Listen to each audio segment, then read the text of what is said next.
It's your boy Coach Defense here. Thanking you for supporting the channel. Become a lockdown defender by hitting that subscribe button if you haven't done so already. And if you're enjoying your time, hit that like button. Help us grow in the community. Now check out our latest video. Leave a comment. And as always, you got to step up to lock it down. Oh jeez. I wanted to talk about this a week removed from the noise in the I guess you can say the fanfare or the hot takes that came out with the idea of benching Bryce Young, right? Right. So that's why I called it the cool down. Now we've had a 2-week sample size of what the Bryce Young list Panthers look like, right? They won one game. Yep. I kind of figured they would because it's always the case when you face a backup quarterback in the first week. You don't know what you're getting. It's a crapshoot. From a preparation standpoint, they go ball out one week and they kind of come back down to earth, right? And I feel like that's what happened with Andy Dalton this past week, right? Although he did put up 22 points, I give him credit there. But they still like an undisciplined and team that's going to need a lot of work. So, Kurt, from your perspective, tell me how you felt about the benching now that you had the time to digest it, and where do you think this heads? Was it justified? Do you feel like it's over for Bryce in Carolina? What is your thoughts on this particular situation? I'll start with the end in mind. Do I think it's over for Bryce Young in Carolina? Yes. Okay. Do I think it was good for him, helpful for him? All things considered, I'm gonna say yes, right? Because it hadn't got to the point where it stained him so bad that it made him unmarketable and not employable, right? So I think we averted that. I think that was averted because it could have got to the point where that stench is placed on him and it impacts him going forward to another team. So I think it's a good thing. I think it gives him a chance to reset. We've heard people talking about, Bryce, don't lose your confidence. And Bryce, you have to still remember who you are. And so I think that is key. And I think this reset will help him. Definitely, right? With the regaining the belief in himself. Okay. Because I also say when you look at, and we talked about this, offline, look at the quarterbacks that have been in Carolina. There's out of all the quarterbacks that's been in Carolina or been at Carolina in the last couple of years, the common denominator, the common quotient is Carolina. It's that organization. Oh, no argument there.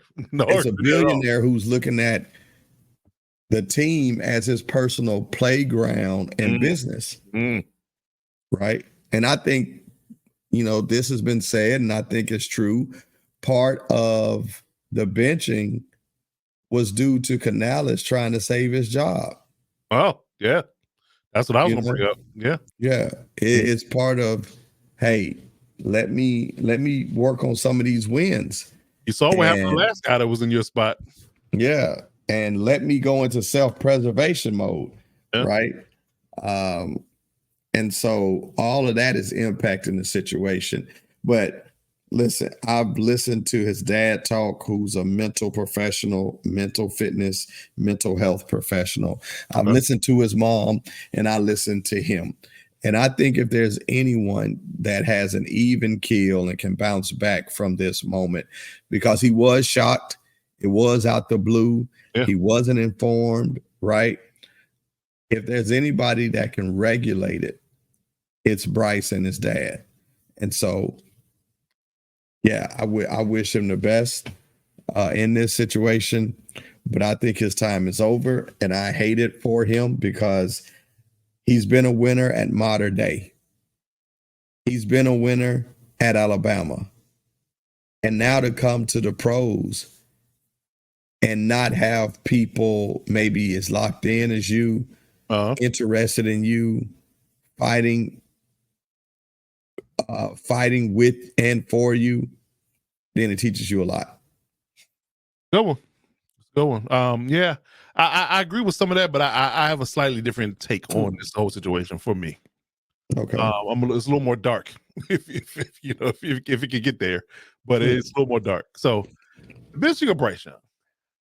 And I think the theme of this podcast is going to be dysfunction, because I think we're going to talk about a lot. We have and going to be talking about a lot of dysfunction floating around in the league going forward, right? It's crazy to say that when you talk about $1 billion organizations, right? You would think that when you're making that kind of money, you wouldn't have the level of dysfunction that they have, but that's what's going on, right? I go on and on about the Carolina Panthers and their dysfunction with David Tepper, and I mean his ego, and his need to be right. That's where the team is at right now. That's why they're in such turmoil. Right. And like to your point, poor Dave Canales, man. He's in a no-win situation, and I kind of think he knew that was taking the job. He's in a no-win situation. So, based on how Tepper handled the last situation, he knew that if he didn't capitulate to what he wanted, his ass is gonna be out the door too. General know the Tepper and people in general. And I'm gonna say this: if you're in charge of something, right, and you keep firing people for not doing what you asked, the problem might not be the people you fired. Might not be. Case in point, Frank Wright. Frank Wright wanted CJ Stroud, right? The whole staff wanted CJ Stroud, as a matter of fact, right? Right. The only person that wanted something different was Tepper. But, Tepper, for whatever reason, preferred Bryce, and he strong-armed his way into getting what he wanted, right? Right. And you can see throughout the season, when Frank Wright at the podium, he was stressed out. He knew that Tepper had put him in a situation that put him in the best position to win, right? Yeah. So, you can see this limitations with Bryce that you wouldn't have had with CJ. Serious. And then this is my thing. NFL coaches are there for a reason, and they know the game. I mean, especially Frank Wright. I mean, this is a class case of, you hiring the right guy, but not giving him the right tools to win. Right. Frank Wright is not only a good coach in the NFL, he's a former quarterback. Right. Who played in the NFL. He wasn't a Pop Warner quarterback. He wasn't a high school quarterback. He was an NFL quarterback. Yeah. So I think he knows a little bit of, he's a thing of three about how to play the quarterback position, what you need to do, and the tools you need to have to win and playing quarterback in NFL. I think he knows that, right? Just a little something. Just a little something. Right. So again, you basically didn't trust the fact that he would make the right choice, and now we're here. So now we're here. But nonetheless, I believe in Bryce. He's a good kid. I think he's extremely intelligent on and off the field. However, some people, and this is my knock on him when he left Alabama, is some people aren't just built to play in the NFL. I'm sorry. Everybody's bigger, stronger, and faster in high school and college. Many guys have had Hall of Fame worthy careers in high school and college, and they were just not built to be the 1% of the 1% of the NFL. They just weren't. And that's okay. That's okay. We've seen plenty of college quarterbacks that have had, Heisman Trophy, multiple Heisman Trophy campaigns. Tim Tebow, comes to mind, where they just weren't pro quarterbacks. They just weren't that. They didn't have the elite ability. So, you have that aspect.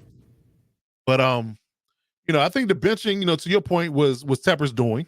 I think Canales feared for his job, like you said. And I think, quite frankly, this might be it for Bryce for me. He clearly has limitations as a quarterback.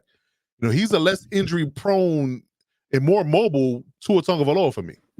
Yes. From a size perspective, he just moves better. Yeah. But I think, he has better escapability, better speed, but he's just too small for the NFL. He can't see over the middle of the field. We got 6'4", 6'5", 6'6", 6'7" linemen in front of you. True. And he doesn't have an elite arm. He has a good arm, but he doesn't have an elite arm. He's not Kyler Murray. Yeah. So I'm not sure, what the Panthers will do. I think if they do go into the tank like we think, and they're picking high in the draft again, I think they go back into the market again, a la Josh Rosen. After picking, high in the draft 2 years in a row, they go back and get another quarterback.